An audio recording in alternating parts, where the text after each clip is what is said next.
नमस्कार दोस्तों। आज की वीडियो में बात करेंगे लार्सन एंड टर्बो के बारे में। यहाँ पे कंपनी की तरफ से काफ़ी बड़ा अपडेट निकल के आ रहा है। तो क्या अपडेट है? और आज के दिन आपको ज़बरदस्त यहाँ पे मार्केट में गिरावट देखने को मिली, क्योंकि मिडिल ईस्ट की टेंशन दिन ब दिन और बढ़ती जा रही है। तो अब कहाँ तक जा सकता है स्टॉक? क्या आपको जो है इसमें और फर्दर गिरावट देखने को मिल सकती है? क्या यहाँ पे 2500 के लेवल तक जा सकता है स्टॉक? वो डिस्कस करेंगे कि कहाँ तक जा सकता है स्टॉक। फिर हम बात करें यहाँ पे कोफोर्स के बारे में। जहाँ मार्केट में एक तरफ से ज़बरदस्त गिरावट थी, वहीं कोफोर्स में लगभग आपको 1% की तेज़ी देखने को मिली। अब ये तेज़ी क्यों बनी इस गिरावट के माहौल में भी, ये डिस्कस करेंगे। और क्या आगे भी इस स्टॉक में जो है तेज़ी देखने को मिल सकती है, या फिर ये थोड़ा साइडवेज ट्रेड कर सकता है? क्योंकि देखिए, आज पार्लियामेंट में जो हमारे प्रधानमंत्री है, उन्होंने बोला है कि जो जनता है, जो देश है, वो तैयार रहे कोविड जैसी सिचुएशंस से हम लगभग गुजर रहे हैं अभी। क्योंकि देखिए, फ्यूल की क्राइसिस हो रही है, क्योंकि ईरान ने स्ट्रेट ऑफ हार्मोज पूरा बंद करने की धमकी दे दी है, और अमेरिका ने बोला है कि हम स्ट्राइक करेंगे 2 दिन में। तो ऐसे बयानबाजी हो रही है, जिसका आपको क्या इम्पैक्ट देखने को मिलेगा आने वाले टाइम पर। अगर स्ट्रेट ऑफ हार्मोज क्लोज होगा पूरी तरीके से, तो काफ़ी ज़्यादा यहाँ पे दिक्कत होगी और फ्यूल क्राइसिस जो है हो सकते हैं। तो अब आगे क्या संभावना बन रही है, क्या इसमें तेज़ी बनी थी, और आगे स्टॉक मार्केट में कहाँ तक जा सकता है? क्योंकि निफ्टी 50 ऑलमोस्ट 22,500 के लेवल तक आ चुका है। तो अब क्या आगे मार्केट में और फर्दर गिरावट आपको देखने को मिलेगी? तो आपको क्या करना चाहिए कोफोर्स में, और जो तेज़ी बनी थी वो क्यों बनी थी, वो डिस्कस करेंगे। फिर बात करेंगे वेदांता के बारे में। एक तो वेदांता में मार्केट की गिरावट के चलते प्रेशर था ही, ऊपर से एक दूसरी वजह और थी। तो अब दो वजह का इम्पैक्ट आपको देखने को मिला स्टॉक के ऊपर। तो आगे क्या फर्दर कहाँ तक जा सकता है स्टॉक, और आपको क्या करना चाहिए? जो पुराने इन्वेस्टर्स हैं, उनको यहाँ पे प्रॉफिट बुक करना चाहिए, या फिर यहाँ पे और अगर डिप मिलता है तो एवरेज आउट कर सकते हैं, और नए उनको क्या करना चाहिए इन्वेस्टर्स को? सबसे पहले बात करते हैं लार्सन एंड टर्बो के बारे में। 3341.9 पे आज के दिन क्लोजिंग देखने को मिली। 92.9 रुपीज़ की गिरावट देखने को मिली, और 0.3% तक स्टॉक गिरता हुआ नजर आया। अगर हम देखेंगे 52 वीक्स हाई 4440 का था, 2965.3 का 52 वीक्स लो है। तो आप देख सकते हो कि 52 वीक्स लो से ज़्यादा ऊपर नहीं है, करीबन 10-1% मान सकते हैं ऊपर है, 10-12% के आसपास। तो ऑलमोस्ट अपने लो के आसपास आ चुका है, और मुझे लगता है कि अगर ऐसी हालात चलते रहे तो ये जल्दी आपको 52 वीक्स लो भी है ब्रेकआउट करते हुए नज़र आएगा। तो शॉर्ट टर्म के लिए तो मैं कहूँगा कि अवॉइड करें बिल्कुल ही। अगर कोई यहाँ पे देख रहा है कि स्टॉप लॉस लगा के ट्रेड ले, तो भी मैं कहूँगा कि थोड़ा सा भी बेटर रहेगा अवॉइड करा जाए। क्योंकि इनकी जो ऑर्डर बुक है ना, वो मेजरली मतलब ऑलमोस्ट 1/3 जो इनकी ऑर्डर बुक है वो मिडिल ईस्ट की तरफ से। और आपको पता ही है मिडिल ईस्ट में अभी क्या सिचुएशन बनी हुई है, क्योंकि ईरान लगातार मिडिल ईस्ट को टारगेट कर रहे हैं जगह जगह। तो वहाँ पे कहीं ना कहीं आपको जो है इम्पैक्ट देखने को मिल रहा है। और मुझे लगता है कि अभी एक तो अवॉइड करना ज़्यादा बेटर है, पर लॉन्ग टर्म के लिए अगर कोई देख रहा है तो जैसे जैसे और गिरावट होती है तो आप धीरे धीरे करके इसके अंदर ले सकते हैं। अब अपडेट की अगर बात करी जाए, West Asia business near normal amid war sales L Subramaniam Sharma. तो ये काफ़ी बड़ा इनका बयान निकल के आया है। 95% of sites are operating in its second home. Supply chain logistics seen as key challenges, new opportunities likely post war. तो जो नई अपॉर्चुनिटी है पोस्ट वॉर के बाद ही क्रिएट होती हुई नजर आएगी।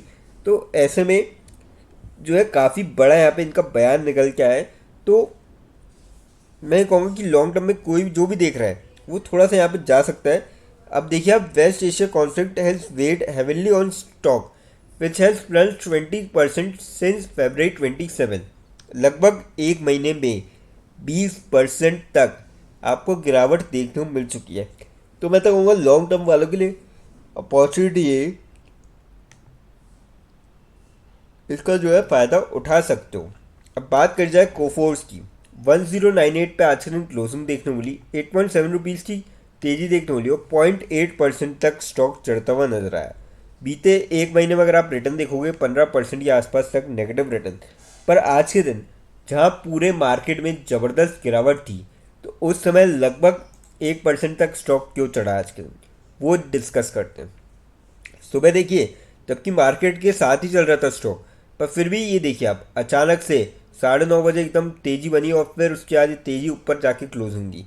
अब यहाँ पे देखिए 3 stocks to buy with up to 73% potential upside, जिसके अंदर कोफोर्स है, आईसीआईसी बैंक है, कल्याण ज्वेलर्स है। और ऐसा मोतीलाल ओसवाल का कहना है कि currently pricing is in an extreme bear case scenario. It said demand momentum for Kalyan remain strong despite a sharp rise in average gold prices in Q4। तो ये इन 3 स्टॉक्स पर बुलिश है और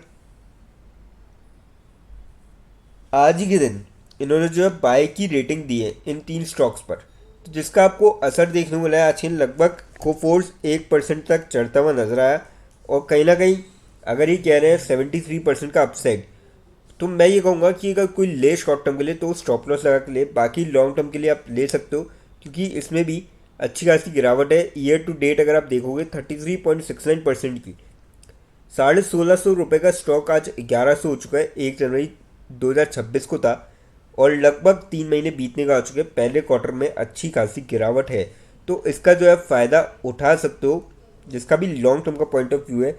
और कहीं ना कहीं अब जो है यहाँ पे इसलिए भी कह रहे हैं क्योंकि अच्छी खासी गिरावट हो चुकी है, तो थोड़ा फेयर वैल्यू पे आ चुका है स्टॉक, तो कहीं ना कहीं आपको तेज़ी बनते हुए नज़र आ सकती है, तो आप ले सकते हैं। पर ध्यान रहे शॉर्ट टर्म वाले स्टॉप लॉस लगा के ले, लॉन्ग टर्म में अगर कोई ले रहा है तो धीरे धीरे करके ले सकता है। अगर फर्दर गिरावट होती है तो और जा सकता है। अब बात करते हैं वेदांता के बारे में। 644.6 पे क्लोजिंग देखने वाली, 27.6 रुपीज़ की गिरावट देखने वाली और 4.11% तक स्टॉक गिरता हुआ नजर आया। अपडेट की बात करी जाए, डीजल सस्ते में खरीदा और सस्ते में बेच दिया। अनिल अग्रवाल की कंपनी वेदांता के शेयरों में 5% गिरावट। तो ये काफ़ी बड़ी न्यूज़ निकल के आ रही है और इसी की अभी देखिए वैसे ही फ्यूल क्राइसिस है और सस्ते में खरीद के सस्ते में बेच दिया, तो यहाँ पे गवर्नमेंट ने जो है इनको टैक्स वैक्स के लिए कुछ बोला है, तो जिसका आपको असर देखने को मिला है। हाईकोर्ट ने पाया था कि वेदांता ने हाई स्पीड डीजल का इस्तेमाल माइनिंग के इतर दूसरे कामों के लिए किया है, जो कि इलीगल था एक तरीके से। और इसके अंदर इनको जो है टैक्स रेजिडेंस सर्टिफिकेट के जो रूल्स एंड रेगुलेशंस थे उसमें फ्यूल का इस्तेमाल आयरन ओर की माइनिंग और प्रोसेसिंग के लिए मशीनरी चलाने के लिए और उनकी मेंटेनेंस के लिए करना था, पर इन्होंने माइनिंग के लिए यूज़ कर लिया, तो ये गलत है, जिसका आपको हाईकोर्ट की तरफ से फटकार लगी है और इम्पैक्ट आज देखने को मिला है। तो बाजार के चलते भी गिरावट थी और इस चीज़ का भी जो है इम्पैक्ट यहाँ पे देखने को मिला है, तो दोहरी मार पड़ी है एक तरीके से इनको। तो कहीं ना कहीं आपको जो है स्टॉक से अभी अवॉइड करना चाहिए शॉर्ट टर्म के लिए। और लॉन्ग टर्म के लिए अगर कोई देख रहा है तो आप देख सकते हो ईयर टू डेट 6.96% की ठीक ठाक रिटर्न है, 7% की इस माहौल में भी, तो काफ़ी ठीक ठाक रिटर्न है। तो मैं तो कहूँगा लॉन्ग टर्म के लिए आप थोड़ा वेट करें क्योंकि ये काफ़ी बड़ी खबर है। इसका इम्पैक्ट क्या पड़ते हुए देखने को मिलेगा आने वाले टाइम पे पता पड़ेगा, क्योंकि अभी तो हाई कोर्ट ने बोला है ऐसा कि वेदांता जो है इसके अंदर दोषी पाई गई है। तो कहीं ना कहीं जो इम्पैक्ट पड़ेगा क्या शॉर्ट टर्म पे ही देखने को मिलेगा या फिर लॉन्ग टर्म पे ही देखने को मिलेगा, क्योंकि देखिए अब ये इसको जो है चैलेंज तो करेंगे जो ये डिसीजन है। अब क्या चैलेंज करेंगे और क्या होगा वो सारी चीज़ें बात की बात है। तो लॉन्ग टर्म वाले मैं कहूँगा कि अगर गिरावट होती है तो उसका फ़ायदा उठा सकते हैं, बाकी अगर कुछ शॉर्ट टर्म के लिए ले रहा है तो एक बार स्टॉप लॉस लगा के ट्रेड ले। लेकिन फ्रेंड्स, कोई भी इन्वेस्टमेंट करने से पहले फाइनेंशियल एडवाइज़र से कंसल्ट करें या खुद की रिसर्च करें, क्योंकि ये वीडियो नॉलेज के पर्पज़ के लिए, इन्वेस्टमेंट के लिए नहीं। वीडियो अच्छी लगी हो तो चैनल को लाइक और सब्सक्राइब जरूर करें ताकि आने वाले टाइम में आपको जो है और भी ऐसे अपडेट्स मिलते रहें। थैंक यू दोस्तों।